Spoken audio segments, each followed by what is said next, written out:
What can you do to get back your rankings? That is a great question. And a lot of times it's very similar to the approach that I lectured through in this Blueprint Live.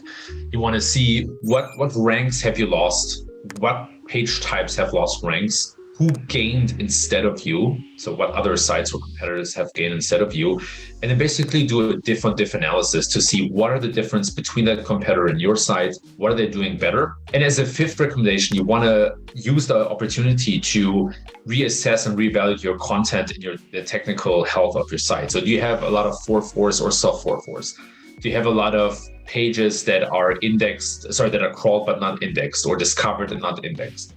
Do you have a lot of pages that have where Google shows a different canonical, for example? That's another common problem. Yeah, all these kind of like technical issues or errors. And then you also want to see how much content actually ranks well versus doesn't rank well, right? I think one common trap that is a bit harder to discover that a lot of these sites fall into is that they have some degree or some ratio of pages that rank good or decently, but a lot of pages that never really rank well or that don't get a lot of traffic. And in Google's eyes, I mean, if you look at the last couple of years, they had a lot of technical outages that impacted their indexing or crawling. And Google just doesn't have the resources anymore to send traffic to low quality content. I think that if you have content that doesn't get traffic, then something has to be done with that content.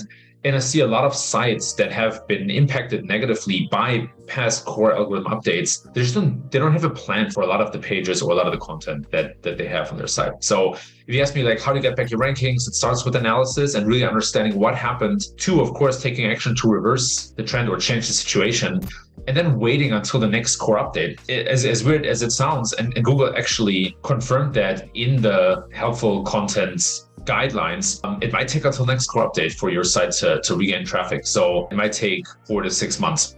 That's typically the cadence that Google publishes these core updates, sometimes more often, sometimes less often, but that's the timeline you can expect. And then fourth question, what's your advice on how to keep your site safe from future updates? It's a lot of the things that I mentioned earlier about good hygiene from a technical perspective and from a content perspective. Another thing that really helps is to try to get in touch with your users somehow, right? It could be surveys on the site, it could be user groups, it could be user testing, but too many sites just optimize for Google, and that's not necessarily wrong, but sometimes users can point out things that you might have missed that are not obvious from the SEO lens and can have an impact on SEO.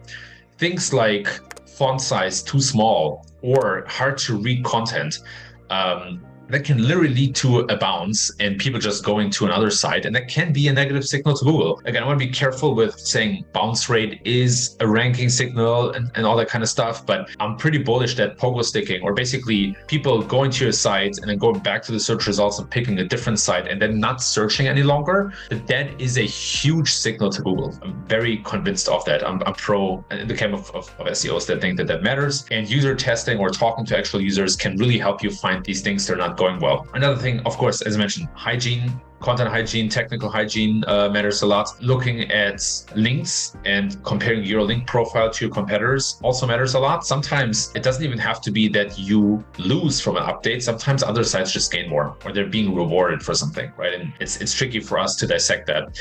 But keeping an eye on your competition and seeing what works for them, and just making sure you have a plan in place for everything that happens on your site, and there's as little waste, quote unquote, as possible. And the last one that I haven't spoken about that much yet is the mobile user experience. Mobile, still very important, or maybe more important than desktop, and sometimes you can be affected by things like a bad mobile experience that can be negative signal to Google. So these are a couple of things to make sure you got in the right place and to monitor on a continuous basis.